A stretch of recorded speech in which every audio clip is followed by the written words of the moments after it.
Myself is Ravinder Singh, PGT Commerce from Kendriya Vidyalaya number 1, Air Force, Hindon, Ghaziabad.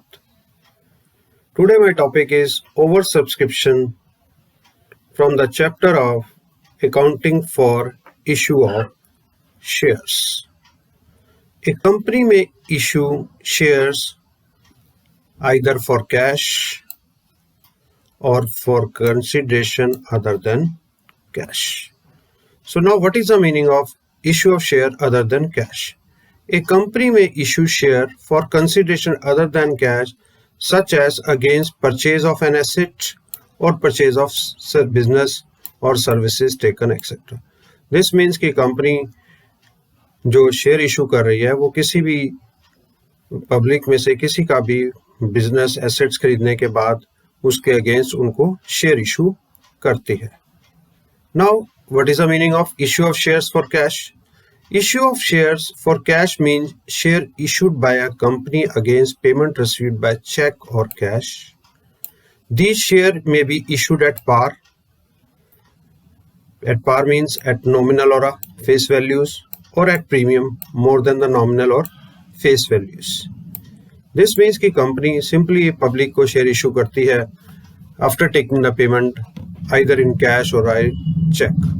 And this share may be issued at par भी हो सकता है. par का मतलब issue price equal to the face value or nominal value, or issued at premium, that means more than the face values or the nominal value. Means company अगर अपने share price जो issue कर रही है वो nominal से ज्यादा है. So the issue price may be payable by subscriber. अब सब्सक्राइबर दो तरीके से पे कर सकता है. First in lump sum along with the application, पूरे पैसे अपने अलॉन्ग विद द एप्लीकेशन वो दे दे. दूसरा in instalment at different stages, that means partly on application दे रहा है, पार्टली ऑन अलॉटमेंट दे रहा है, और balance as the company required, जैसे फर्स्ट कॉल और सेकंड कॉल, जैसा भी क्वेश्चंस में होगा.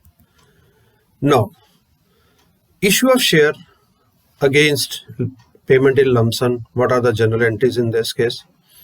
For receiving share application and allotment, की कंपनी ने एक ही बार में सारा कुछ पैसा रिसीव कर लिया, तो एंट्री बनती है bank account debit to share application and allotment. For allotment of share, share application and allotment account debit to share capital.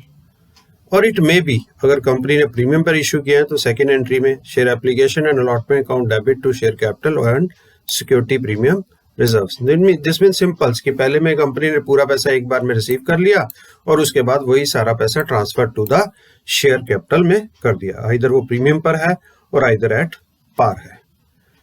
Now issue of share against payment in installment, in another method की company पैसा जो है वो installments में ले रही है. सबसे पहले कंपनी ने रिसीव की application. At the time of receiving the application company entry करती है bank account debit to the share application. जब एप्लीकेशन मनी रिसीव्ड हो गई फिर कंपनी ने शेयर अलॉट किए. At the time of share allotment company ने share application to share capital. It may be कि कभी कभी ये हो जाता है कि एप्लीकेशन मनी जो है वो इशू शेयर से ज्यादा आ जाती है, तो that case is known as a over subscription. Later on we discuss that. But before that amount due on allotment अगर कंपनी कर रही है उस टाइम जनरल एंट्री होगी share allotment account debit to share capital. This is at the time of due.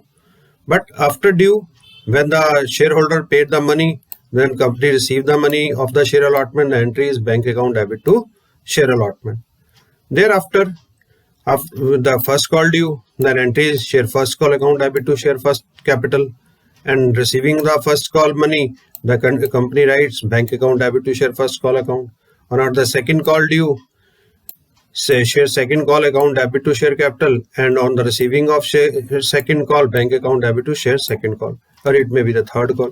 When ever company ने अगर एक call करी है तो ये जो फर्स्ट कॉल है यहाँ पर वर्ड आ जाएगा first call, first and final call. अगर वो सेकंड कॉल फाइनल है तो एंट्री में लिखा जाता है कि second and final call. This may be changes as according to the company. की कंपनी शेयर एप्लीकेशन पहले ले रही है, अलॉटमेंट ले रही है, और उसके बाद एक कॉल में ले रही है या दो कॉल में ले रही है या तीन कॉल में ले रही है, whatever the installments decision taken by the management of the company. Now, our topic, over subscription of shares.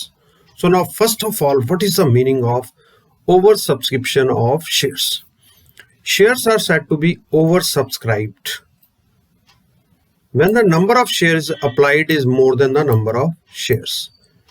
For example, in case of company has offered 1 lakh share to the public and the public applied for a 1,50,000 shares. In simple means कि company ने prospectus issue किया, अपनी terms and condition बताई और public में offer किए कि वो कंपनी 1 लाख शेयर इशू करने जा रही है. आइदर इक्विटी भी हो सकते हैं और प्रेफरेंस भी हो सकते हैं. But the public applied for a 1,50,000 shares. Public ने अप्लाई कर दिया 1,50,000 शेयर के लिए. This mean 50,000 share application more than the issue. अब 50,000 एप्लीकेशन ज्यादा आ गई तो this case is known as over subscription. Over subscription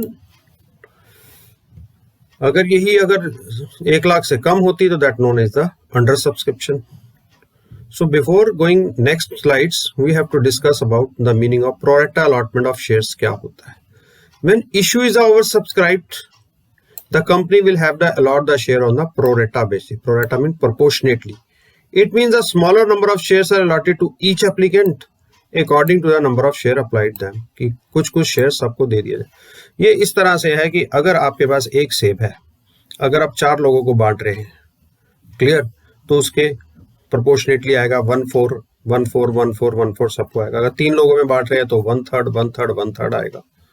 अगर 2 लोगों में बांट रहे हैं तो 1/2 आएगा, क्योंकि एक सेब है, एक ही के लिए बना हुआ है. इसी तरह से जब कंपनी इशू करती है शेयर्स, जैसे एग्जांपल में दिया गया, in case of company has offered 1 lakh shares to the public but the public applied 2 lakh shares. Company ने तो इशू किए 1 लाख, एप्लीकेशन आ गई 2 लाख. अब कंपनी किसी को नाराज भी नहीं करना चाहती, ना रिजेक्शन करना चाहती है, तो प्रो रेटा अलॉटमेंट जो बनेगा वो बनेगा 1:2. जिसने एक की एप्लीकेशन दी है उसको 2 शेयर्स दिए जाएंगे. This is the meaning of pro rata allotment of shares. Now next, अब कंपनी के बाद जब ओवर सब्सक्रिप्शन ऑफ शेयर हो जाता है, जैसे 1 लाख शेयर्स कंपनी ने अप्लाई किए, इशू किए, लोगों ने 2 लाख शेयर्स दे दिए, 2 लाख शेयर एप्लीकेशन कंपनी के पास आ गई. अब कंपनी के पास क्या क्या अल्टरनेट हो सकते हैं? पहला, रिजेक्शन ऑफ एक्सेस एप्लीकेशन, कि 1 लाख एप्लीकेशन को वो रिजेक्ट कर दे. Clear?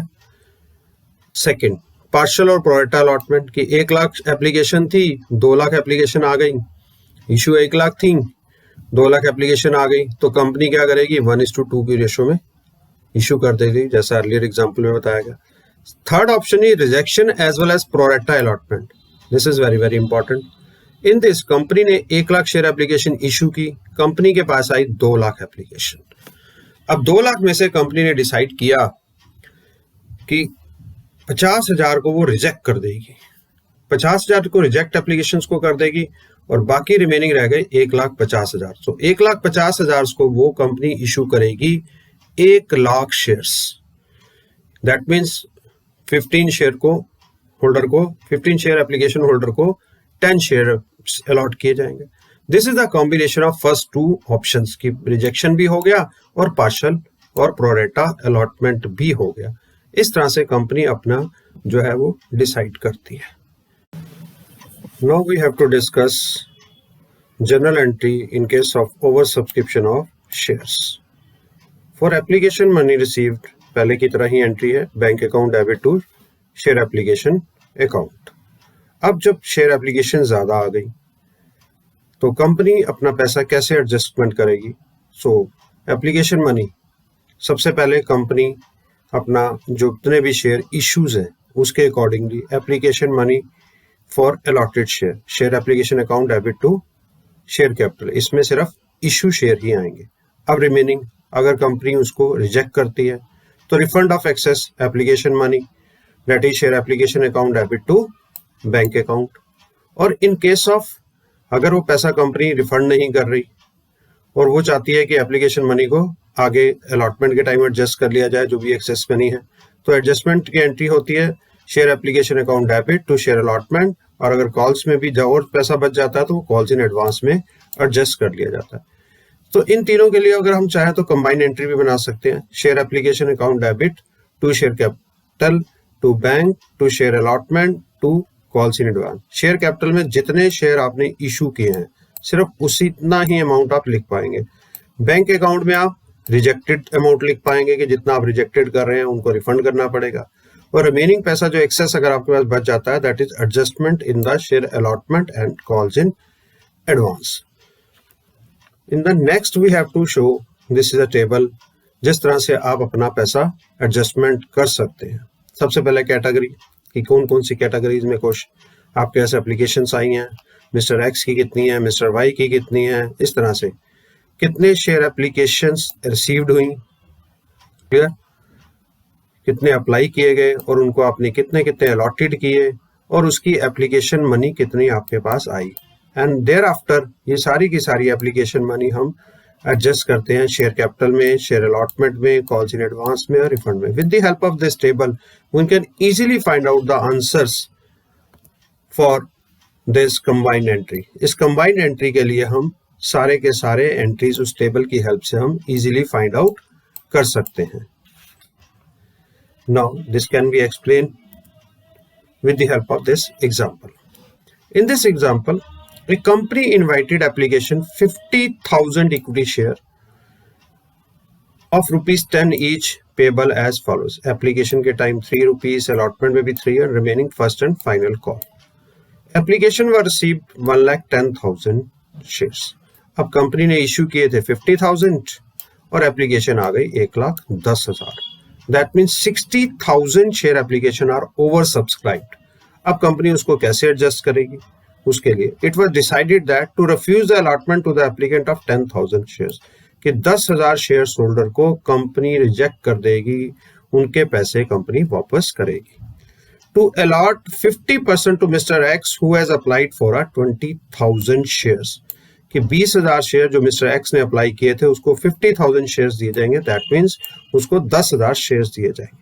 To allot in full to mister Y who has applied for a 10,000 share, mister Y जिन्होंने की 10,000 शेयर्स के लिए अप्लाई किया है उनको ओनली फुल शेयर 10,000 ही दे दिए जाएंगे। 10,000 अप्लाई किया, उनको 10,000 के 10,000 मिलेंगे। अब जो 70,000 थे, 70,000 के जो बैलेंस बच गए उनको प्रोरेटा बेसिस पर एडजस्ट किया जाएगा। To utilize this excess application money in part payment of the allotment and the final call, जितनी भी एप्लीकेशन मनी एक्सेस आई होगी उसको हमने फाइनल कॉल और अलॉटमेंट में एडजस्ट करना है। And pass the necessary genuinity till the stage of allotment assuming that the total amount due on the amount is received. Now this is the table. In this question already we have summarized that कि सबसे पहले category 1 थी जिसमें कि 10,000 share apply थे, उनको एक भी शेयर नहीं दिया गया, that is nil. Thereafter mister X जिन्होंने 20,000 शेयर के लिए अप्लाई किया था उनको 10,000 शेयर दिए जाएंगे। ना number third there is a Y जिन्हें 10,000 शेयर के लिए अप्लाई किया था उसको 10 के 10 किए जाएंगे। टोटल हमारे पास थे 1,10,000 शेयर एप्लीकेशन जिसको कि हमने 50,000 दिए, तो दैट मीन रिमेनिंग जो 70 बच गए उसको में से हमने जो रिमेनिंग 30,000 उनको हमने दे दिया। अब देखिए जो रिजेक्टेड थे share application 10,000 eight the rate of 33 हमने 30,000 रिसीव किए, फिर 20,000 से 60,000 रिसीव किए, देयर आफ्टर 10,000 से फिर 30,000 रिसीव किए और रिमेनिंग 70,000 से हमने 2,10,000 रिसीव किया। अब इसको कैसे एडजस्ट किया जाएगा? 30,000 10,000 शेयर्स को हम एक भी शेयर नहीं दे रहे, एक भी शेयर नहीं दे रहे, दैट मीन्स कि हम उनको एक भी शेयर नहीं दे रहे, मीन उनका पैसा हम रिफंड करेंगे, दैट इज 30,000 रुपीज हम उनको रिफंड करेंगे। अब मिस्टर एक्स जिनके 60,000 थे, 30,000 उनको 10,000 शेयर दिए गए, मीन उनके 30,000 एक्स्ट्रा थे जो कि हमने शेयर अलॉटमेंट में एडजस्ट कर लिए। क्लियर? अब देयर आफ्टर मिस्टर वाई उनको 30,000 दिए थे, 30,000 इनको शेयर मिल गए तो इसलिए उनके सारे पैसे शेयर कैपिटल में ट्रांसफर हो गए।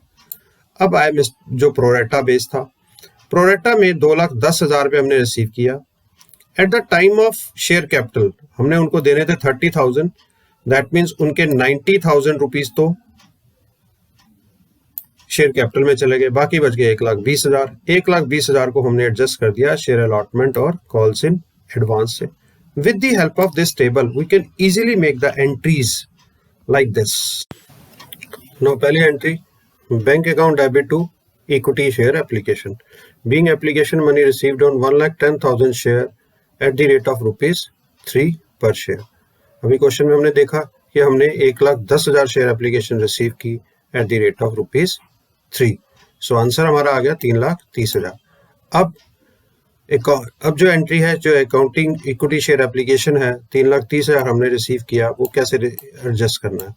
First, equity share application account debit to equity share capital 1,50,000, इसमें ओनली इशूड शेयर आते हैं। So 50,000 in the rate of 3। Now thereafter bank में जो थे वो हमारे 10,000 रिजेक्टेड थे, 10,000 into 3 that is the 30,000। The remaining we have to see in the previous table। अपनी टेबल में अगर हम देखें तो हमारा जो शेयर अलॉटमेंट में अमाउंट आ रहा है वो 1,20,000 आ रहा है, और शेयर कॉल इन एडवांस में हमारा आ रहा है 30,000। So that is shown like this, share allotment account debit 1,20,000 और उसके बाद calls in advance 30,000। So by this way we can easily adjust the entry. Now thereafter next entry, equity share allotment account debit to equity share capital account। So that means being allotment money due on 50,000 share at the rate of rupees 3। So that is 1,50,000। अब 1,50,000 में से हमने 1,20,000 जो पहले receive कर लिए हैं, तो रिमेनिंग जो 30,000 है वो मिस्टर वाई से हमने जो लेने थे, bank account debit to equity share allotment account. So that is the 30,000 is over amount। So by this way we can easily adjust over amount of over subscriptions। Now in some cases there are calculation of arrears on allotment in case of oversubscription। अब oversubscription के time पर बहुत सारी adjustments का amount हमें calculate करने पड़ते हैं। उसके लिए एक working note, calculate total number of applied shares if not given by the share holder who not पे द अलॉटमेंट मनी। अगर आपके क्वेश्चन में आपको total number of allotment shares दिए हैं और जिस शेयर होल्डर जो पैसे नहीं दे पाया अपने अलॉटमेंट के टाइम पर, उसके शेयर्स दिए हुए हैं, तो हमें कैलकुलेट करना होगा total number of applied share with the help of this formula, total applied share upon total share allotted into number of share allotted to the share holder. By this way we can calculate the number of applied share. और अगर किसी question में applied दिए हुए हैं और में allotted नहीं दिए गए शेयर होल्डर के, who is not giving the money, तो फार्मूला चेंज हो जाएगा। Total allotted share upon total share applied multiplied by number of share applied by the shareholders। So by this way we can calculate the number of applied share or number of allotted share। अब उसके बाद second step, calculate excess application money received, means number of applied share और allotted share का जो भी difference होगा multiply with the share application money per share उसने कितनी मनी ली गई है। उसके बाद share allotment money due to share holder, उस शेयर होल्डर के अलॉटमेंट मनी ड्यू कितनी थी। Share allotment arrear mean step 3 और 2 का डिफरेंस। उसके बाद total share allotment received, total share allotment due कितनी थी, शेयर अलॉटमेंट एडजस्टमेंट अमाउंट कितना, जब जैसे अभी पिछले क्वेश्चन में 1,20,000 हमने एडजस्ट किया था, less share allotment in arrear जो हमारा 4 स्टेप में निकला है। This can be explain in the next 2 examples. First, Z Limited offer 80,000 share to the public. Application were received rupees for 1,30,000 shares and pro rata allotment was made to the applicant. X applied 52,000 shares and Y was allotted 16,000 shares. On the basis of the above information, calculate how many applications are rejected. Now you see, no application was rejected as altogether the since pro rata allotment was made to the all applicants। ये देखिए question में आपको दिया हुआ है कि कोई भी रिजेक्टेड नहीं है, pro rata में allotment was made। Now second, what is the pro rata ratio? 80,000 को आप 1,30,000 दे रहे हैं, so that is 88 is to 113 आपकी रेशो बन गई। 80,000 को अलॉटेड कर रहे हैं और अप्लाइड है 1,30,000। It mean 8 share are applied by an applicant who has applied for 13। जिसने 13 शेयर के लिए अप्लाई किया होगा उसको 18 शेयर मिलेंगे। Now how many share were allotted to mister X, जिन्होंने की 50,000 अप्लाई किया था। So with the help of this, जो फार्मूला अभी बताया गया था, 80,000 upon 1,30,000 into 52,000 and that is 32 allotted होंगे। फार्मूला था आपका number of allotted share upon total number of applied share multiplied by the applicant share applied by the mister X. Similarly we have to calculate the Y. Y के लिए applied है applied calculate करने हैं और उसमें हमने allotted calculate करनी है. Now you see the next example. X issued 20,000 share of ₹10 each payable as on application ₹6 and remaining balance on the allotment. That means कि ₹4 उन्होंने allotment के टाइम देने हैं. Application was received for 32,500 shares. 20,000 applicant है, issue है और 32,500 application आई है. The pro rata allotment was made to the applicant of 25,000.